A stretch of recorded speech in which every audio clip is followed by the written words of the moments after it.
Hello everyone, welcome back to my channel. তোমরা সবাই কেমন আছো? আজ চলে এসেছি তোমাদের জন্য একটা নতুন ব্লগ ভিডিও নিয়ে। আর আজকে ব্লগ ভিডিও করাটা স্পেশাল কারণ হচ্ছে আজকে আমাদের রোহন পূজা হবে বাড়িতে। আর রোহন তো সবাই জানোই, আর বিশেষ করে যারা মাহাতো কাস্টের আছে তারা তো আরও ভালো করে জানো রোহনটা কি। তো আজকে আমাদের বাড়িতে রোহন পূজা হবে, তো তার জন্য এখানে সকাল সকাল প্রস্তুতি চলছে। বাইরেটা ঠাকুর স্থানে গোবর টোবর দেওয়া কমপ্লিট, আর এখানে আমারও ঘর টর মুছে একদম কমপ্লিট। সকাল থেকে কাজ চলছিল ওই জন্য। আর রোহনটা চলছে এক সপ্তাহ ধরে চলে, বাট আমাদের 3-4 দিন পর করছে, কারণ গ্রামে মহাপ্রভু ঠাকুর এসেছিলো, তো সেই জন্য রোহনটা করা হয়নি, একটু পরে করা হলো।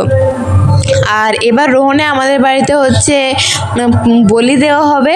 ফার্স্টে ভাবছিলাম বলি দেওয়া হবে, বাট লাস্টে কী হলো ওটা দেখার জন্য তোমরা ফুল ভিডিওটা দেখো। সকালে দাদুমাকে প্রসাদ নিয়ে চলে এসছে, আর প্রসাদে ছিল চিড়ে ছিল, গুড় ছিল, আর বাতাসা ছিল, আর যেগুলো লাগে এমনি সিঁদুর, ধূপ, চাঁদমালা এসব ছিল। আর আগেই বলে দিই যে পুজোটা সেরকম যে বড় করে সেরকম হয় না, জাস্ট এমনিই হয় ছোট করে, বাট পুজো তো পুজোই হয় না। তো এই উদ্দেশ্যটা এই ভিডিওটা করার মেন কারণ যে পায়রাগুলো কি করে ওটাই তোমাদের দেখার জন্য ভিডিও করেছিলাম। পায়রাটা কিন্তু অ্যাকচুয়ালি প্রত্যেকবার বলি দেওয়া হয়, বাট এবার অনেক দাদুকে বলার পর দাদুও বলল।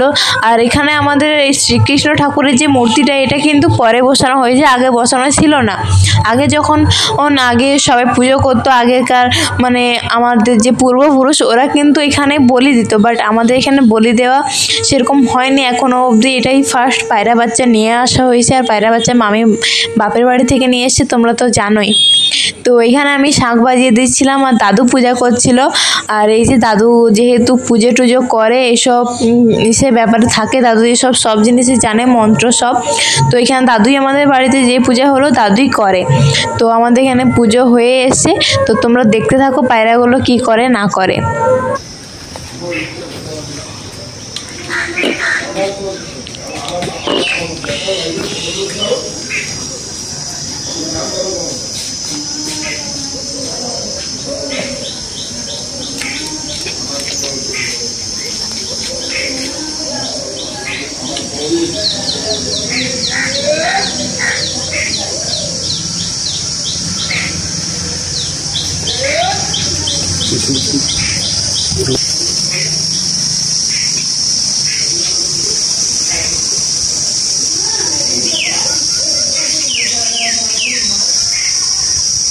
তো এখানে পায়রাগুলোকে চান টান করিয়ে ওদেরকে গঙ্গা জল দিয়ে ওদেরকে সিঁদুর টিঁদুর মাখানোর পর ওদেরকে খাওয়ানো হয়েছে। খাওয়ানোর পর ঠাকুরকে জানিয়ে পায়রাগুলোকে ওইখানে উড়িয়ে দেওয়া হয়েছিল। তোমরা অবশ্যই শর্ট ভিডিওতে ওটা দেখেছো। তো আমি দাদুকে ফার্স্টেই বলেছিলাম যে আর না বলে দেওয়ার মেন কারণ আমাদের এখানে ঠাকুর থানটা নতুন করে বানিয়েছে। তো নতুন করে বানানোর পর এখানে যে মূর্তিটা শ্রীকৃষ্ণের দিয়ে দিয়েছে, ওই শ্রীকৃষ্ণের মন্দিরে বলি দিতে নেই মেন কথা। তো এখানে দেখতেই পেলে পায়রাগুলো কত সুন্দর একসাথে ছিল, আর পায়রাগুলো ছোট ছিল, বেশ উঠতে পারেনি। আর তোমাদেরকে একটা জিনিস বলি, এখানে প্রসাদের মেন ব্যাপার জানো, এখানে প্রসাদটা না কাঁচা দুধ, আর পায়রাগুলোকে যে চালটা খাওয়ানো হলো আতক চাল দেওয়া হয়, আর গুড়, চিড়ে আর বাতাসা দিয়ে সানা হয়। আর এখানে কলাও দেওয়া হয়, বাট কলা দোকান থেকে ছিল না বলে আনা হয়নি। তো এখানে আমি প্রসাদটা ভালো করে সেনে নিচ্ছি, কাঁচা দুধটা দিয়ে সানার পর আমি সবাইকে দিয়ে দিলাম।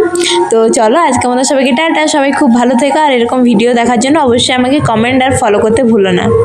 Bye bye.